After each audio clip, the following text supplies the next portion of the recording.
presenting your host for the Racecoin podcast, Jay. What's going on, my Racecoin fans? I'm joined by Ben Hurst, an Aston Martin Academy driver competing in the British GT from Canada. Welcome to the show. Hi, thank you for having me. Hopefully I can give you some good insight into what it's like to be an Aston Martin driver. Yeah, tell us about it. I mean, kick it off. How did it all begin in Oakville and in all the way in Canada, and now you're, in the British GT? Well, it's funny. There's not actually any racing in Oakville, but ironically, one of the IndyCar drivers is also from Oakville, right around the corner, James Hinchcliffe. So there isn't any racing here, but for some reason there is a few drivers from here. And basically, I got started in Formula Ford here in Canada. I met one of the teams when I was at racing school here to get my racing license because I was just interested in trying. And he helped me out, and we did 3 years and eventually won the championship for him. And that team ran a program in the UK, the Team Canada Scholarship for the festival, the Formula Ford Festival at Brands. And funny enough, the team I was with in the UK was partnered with the F3 team. So that's kind of how I got introduced to everyone really quickly in the UK. And that's kind of how all my opportunities came out. So it's kind of been one meeting after the next. It's just kind of flowed for you. I mean, a lot of people, they tend to have to always look for the next contract. They're not really sure where it's coming from, and, they're looking for sponsorship. A lot of people are struggling, obviously, to get that funding and, really just make the transition from the next stage to actually go into higher and higher qualifying stages and stuff. So I guess it's very, very lucky in that sense. But what actually kicked it off? Because obviously, if there was no racing in Oakville, there was nothing around. What actually got you into motorsport? My dad has always loved cars, and I remember even from my youngest memories were around cars. He had a Corvette when I was really, really little, and I absolutely loved it. And I kind of got interested in racing myself. I found it on TV one day, and really just as soon as I saw it, that was what I wanted to do. And so luckily enough, my dad helped me, and we got to the Bridgestone Racing Academy here, and he was like, well, why don't we try it? And it was a 4-day course to get my racing license. And I was 16, so I was a bit older. And then that was when I met that team. So it was kind of a bit of research to find out where to go to get your license. And then it went from there. That's amazing. I mean, a lot of people obviously these days start from karting, the age of 4, and they're already pro levels and, going into all sorts of stuff by the time they're 12, 13.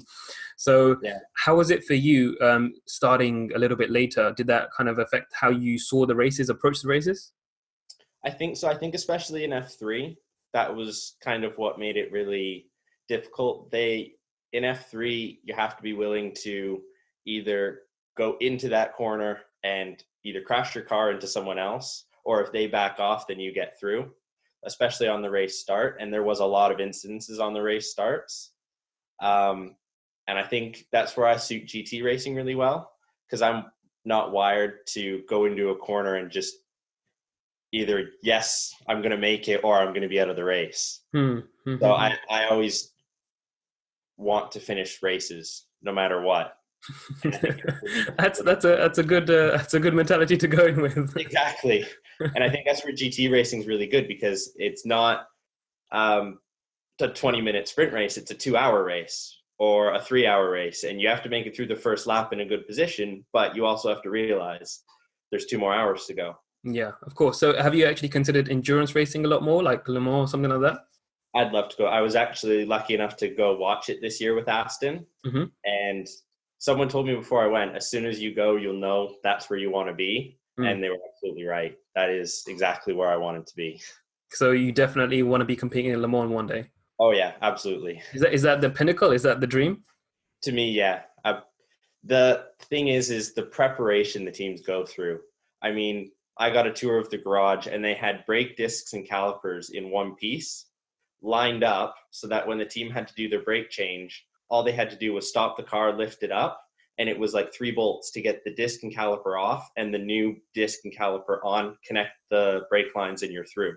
So just seeing that level of preparation, it's like an F1 car, but it's a GT car that goes for 24 hours. Yeah, it's unbelievable. I mean, like that's one of the questions I was going to ask you was that in F3 and GT, what kind of differences are there in terms of pressure and atmosphere? What kind of other differences do you feel like you have to change in the way you approach the race? I think there's more pressure because it's not only my race weekend, it's my teammates. So if I have an off, he then can't go, or if he has an off, I can't get out. And we've been caught up in a lot of other people's incidences this year, getting spun round and tagged on the first 5 laps, or we got hit by a GT3 car at Brands Hatch, which me and my teammate, we know each other well enough, and it's like we always say sorry when it happens because you feel bad as the one in the car, but it doesn't matter who's in the car at that point. So that's where having a teammate does change the mentality a lot, because you have to bring the car home for them because it's their race weekend as well. Don't you feel like it's always true regardless because you're doing it as part of a team, or is it still different? It is. I totally agree with that you're always working for your team. But for some reason, I found that having someone else driving the car makes a big difference. Because you're always going out there for your team. And you always because the guys work endless hours to get the car out on track. And this year, sometimes we've had they leave at like 9 or 10 at night to get the car ready for the race in the morning. And that's where it's really great to get a result for the team. They're really happy. Whereas last year, the team worked really hard. And I mean, F3 cars are really sensitive. So you have to change drive shafts and stuff before the race because the race start puts so much pressure on them. It was every Friday night they were there really late. So you'd really want to do well in the morning for them. But I think it's just my own personal feelings that I think a teammate that's driving the same car changes. So how is it with Stanley? What's your relationship like? And, how's it been? It's good. It's interesting. He's a really interesting guy. We come from really different backgrounds, but he's really naturally quick. Like, he's even surprised himself how quick he can be. But he doesn't have the racing experience that I have. So I think we're actually really good because he's quicker than me. So he helps me with qualifying and my outright pace, but I help him during the races and stuff. And especially on race starts, because I've got a few more starts than he does. So I think that knowledge is really good for both of us. It's helped us learn off of each other. And how do you feel like one should approach a teammate? Like, now that you have obviously more experience with teammates and things like that, if someone is looking to build a relationship, start a relationship, actually engage with people to maybe become their teammate, what would you say to them to do or how to approach it? I would say you need to spend time together and get to know each other, because once you get to know each other, you can know, like, before a race if someone's nervous or if they're just really calm and chilled out, ready to go. But you need to we did some testing together this year, so we got to know each other a bit then. And before each round, Aston Martin provides simulator time for us, which we do together. I'm not sure if the other teams do, but we go together and trade off in the sim. So one of us has a break and the next one is driving. And I think that's really good because we learn how each other work. And once we know how each other work, it's going to make the race weekends much more effective. Is it more outside or more inside time? So, like, do you spend more time together? Do you think on the simulator, talking things through, talking strategy, or is it more you just need to bond with the person on a more kind of with the person? And that's what I think the simulator time does. Is there's times when we're both not in it, or we're waiting for the simulator, or like we usually stay at the same hotel, so we'll have dinner together. And that's the time that I think you need to get to know someone to really learn how they work. Okay. I mean, it sounds like a real good bromance going on, not going to lie. So it's good. And so obviously in 2019, you switched to GT, with signing up with Aston. And, you have the V8 Vantage now. How's it this year been for you? How's that transition been? How has this whole experience been coming to the UK as well? It's been really good. I think that like I mentioned earlier, in the races, we've ended up getting caught up in other accidents that there's really no avoiding. But I think that the GT cars, what surprised me was the brakes. They're heavy cars and they're braking right around the same point as an F3 car. They can't carry the same speed through the middle of the corner, but they are really impressive on the brakes and the technology they have in them. And do you feel like, this is still something you want to pursue for the rest of your life? Because obviously you have a university that you're going to study at, and, you're doing that as well as this. And where does that kind of fit into how you like to take things forward? Well, I've just graduated actually, and Mm-hmm. I took a degree that would help me with my racing career. So it was in sports management. So I spent some time with the Renault F1 team as a work placement in their sponsorship department, learning how they get sponsors. I think that really helped me organize what I need to do in order to help my tips about that, actually? Pardon? Can you share some tips about how you would now go about getting sponsorship, which is a big question for most people? It is a lot of really hard work. It is a lot of getting people's contacts and finding the right people within organizations. I had a spreadsheet that was like 10,000 lines that I had to go through for them and make sure the people at their contacts were still with the same company, and their email addresses were still right, and their phone numbers were still right. So I think that is the biggest thing, is you just have to, it is just a lot of work. What kind of work? I mean, let's elaborate on that, because I think this is something that people would really benefit from knowing how F1 sponsors, keep their sponsors happy, and how they get them and how they keep them. What sort of other things do they have to do to really make sure that people are, taken care of, essentially, and have the ability to. You have to start by finding markets, which market you're in your racing. So I'm the only North American, or one of the only North Americans in British GT. So then I'd look for companies that are either North American in the UK, or looking for companies in Canada that are willing to look to the UK for either watching British GT or just for the brand image alone. And why is that more beneficial? Because there's less North Americans in the series. So for the UK drivers, there's a lot of English. So all of them are looking for similar companies, because only so many companies can afford to sponsor.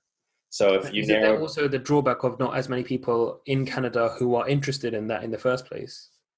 Yeah, but they're also interested in racing here, and they do watch. It is surprising how many people will watch, or even on social media with their branding and everything. It can be carried across. And is it primarily that they're looking for more sales, or what is the real kind of give back, or what do they actually really receive in terms of, other than obviously maybe a bit of brand image recognition? Well, I think they need to gain something out of it. It's different for any companies. Like for a car dealer, it could be if they sell so many Aston Martins that want to go to a track day, then someone could provide coaching, or I could help organize the track days, that kind of stuff. So it depends on the company. With Renault, they told me that Renault is in it to sell more cars, period. That is why they're in Formula One. They're not in it for any other reason. And that's a business. It's the same as Ferrari. It's the same as Mercedes. That's their end goal. So racing does help put them to the front of people's minds to sell more cars. Of course. And one of the things that obviously as someone who's always looking for sponsorship has to do is be in touch with them. What would you say is the best way to actually contact them, get in touch, set up meetings, and actually take it to a stage where it's actually a real prospect for people, rather than just kind of reaching out? I think that email is a good way to get a meeting or something, but face-to-face is always the best. So when I'm in Canada, I always try to meet with the brands I have here, because you need to know how you can't really get conversations across over email or on the phone. So I always try to meet face-to-face whenever I can. And how would you pitch to them? Like, do you come with a presentation? I always come with a presentation. I think that's the best way. And it has to be delivered in person as well. So how did you manage to actually get into looking into your own sponsors and finding out how to really improve that through your university degree? Well, I did my dissertation on how sponsorship works in Formula One. So my management company is run by a guy who was in Formula One for 20 years. And he went from the mechanic side of things to the commercial side at Force India, which is now Racing Point. And I think that information was really valuable because Formula One is unique and you kind of have to learn what you can pick and choose from it. So Formula One is a lot about business to business partnerships and getting introductions. And that's a lot of the reason why they can get so many big sponsors, is because Hilton Hotels needs TVs. And by chance at an F1 race, they sponsor the McLaren, and Philips TVs sponsor the Toyota. They meet at the Paddock Club and they did a deal for global TV sales in every Hilton hotel. And that is a true story. I did do research into it. And that is how they ended up with their deal. And that was worth so much more than what they paid in sponsorship for Formula One for the season. So, yeah, I mean, of course, when it gets to higher up, it's always about connections and how you're going to actually approach your business rather than trying to cold email people and say, hey, exactly. have a business, please sponsor me today. Exactly. But yeah, I guess one of the things that naturally you manage to do is by interacting with these people, you actually get to know them better. Is that the goal? Would you like to go into Formula One at some point, or is it Le Mans and 100% you're down into going into endurance racing? 100% going to GT and endurance racing. Mm-hmm. I think that there's, like we were talking about earlier, the manufacturers support the drivers much better than they do in open wheel. They do support them very well in Formula One, but I don't think they support them on the lower levels enough. So I can build my career with support from either dealerships or manufacturers at this level and work my way up to a factory role in one of the manufacturers, instead of trying to find the funding for F3 for another year, FIA F3 for another year, and then F2. And then you don't know what the team situation is in F1 at the time. You may have a spot, you may not. Yeah, I mean, there's always a level of risk involved in all of it, definitely. Yeah, there is. Especially when you get into a car as well. So how do you manage to deal with that pressure of actually going into the car and feeling like everyone's ready and waiting for you to now deliver? I think that the biggest thing I've learned is preparation. If I do my training right, if I eat right, by the time I get to the race, I'm fully prepared and there should be nothing I've got to think about other than going forward in the race that we're at. So that's kind of how I do it, is I make sure all the boxes are ticked, and I get in the car, and usually by race time, I'm standing around the car with my helmet on, ready to get in. If I'm starting, like, okay, I'm ready to go now, because it's all that build up. Either if there's a Friday test day or if it's Saturday, by the time you get to the race, it's like, okay, I'm ready to go. Yeah, definitely. And one of the things that naturally people feel is that if they've prepared, they're going to give it their best. That's all they can do, right? Is that a similar sort of mindset? Exactly. That is my mindset. If you're prepared, then you really have nothing to lose. More you can do. Yeah, exactly. And so all you can do is your best on the day, and the fair enough. And like, one of the things that obviously people feel is that it's difficult to know what is in the mind of a driver while driving, right? Like, they only get to hear it, see it, but they don't get to really feel, what it's like. What do you feel is the biggest difference between watching and driving? Yes. Watching, you don't really get to see, or you get to see the whole picture of the race. So you may know that one guy's catching another guy, but he could be a few cars behind. So the guy in front may not be able to see. Whereas in the car, you're focused on what's directly in front of you and what's directly behind you. And you really count on your team at that point for what's going on in the bigger picture. So I like to keep as many things out of my mind as possible and focus on exactly what I'm doing. So if I'm trying to get past another car, I focus on hitting my marks and working out a way past that other car.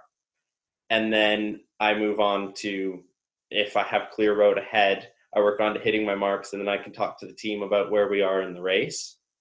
So I really think sometimes it looks a bit more intense on TV than it is in the car, because you're really calm in the car. You're just focusing on what you need to do. And is there the sort of like feeling of, I'm in the zone as always, or have you ever been out of the zone? Like, are you ever in a situation where you feel like today's just not my day when you're driving?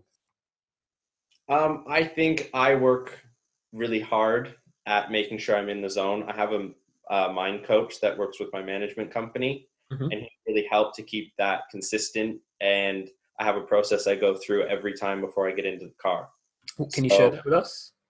I usually do a warm-up of 2 to 3 minutes, jump on the skipping rope, and then I will go and find my own space for about 20 minutes, 10 minutes, and listen to music.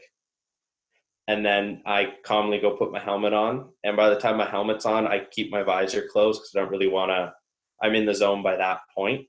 And it's just when I get in the car, the radio's plugged in, and then I'm talking to my team, and it's all 100% focused to what you have to do after that. And what kind of music is it? Because basically one of the things that anyone I'm sure finds with music is that, yeah, there's classics that you really love listening to and things like that. But if you listen to the same song over and over again, you get tired of the song, right? Like you need a new song every time. So it's not one of these things that you can just keep it the same every time. So do you have to keep refreshing the playlist, or is it just that you keep these songs only for that specific time and therefore they don't really get, too boring? I like to change. I start usually with songs that relax me, which is kind of odd. You would think like a workout almost. You want to get songs that are going to like build you up and pump you up. But really you need to be calm in the car. So I look for stuff that's really going to relax me and that I enjoy listening to, rather than like build me up, because you don't want to be anxious in the car. You don't want to be like ready to fight, because you are ready to fight, but you have a couple ton car that you're using, and you need to be calm and decisive on what you're doing. And what would you say as a final summary to people out there who are listening who really want to be a driver and, be in your shoes and have the opportunities that you have?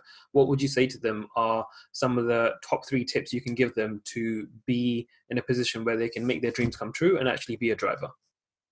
I would say number 1 is work hard. I've always been a fan of fitness and making sure that my fitness and my diet is ready for when I race. And that has been commented on in the past with other teams and manufacturers. So I think that hard work on and off the track is what you need. I think a notebook at the track, and if you're even go-karting, if there's bumps and stuff you notice on the track, or if there's a line that works or a good overtaking spot, write it down. Make sure you know and write it down. Even if you're just starting out, it really helps you. And what's my 3rd tip? Don't give up, really. You can do it. You just have to keep working hard at it. And it does get tough. Like we've had a really tough year this year, but you can't give up. You have to keep going. Appreciate it. A really, really, I think, experienced speaking right there. And it's been a pleasure having you on the show, Ben. Thank you. It's been a great time.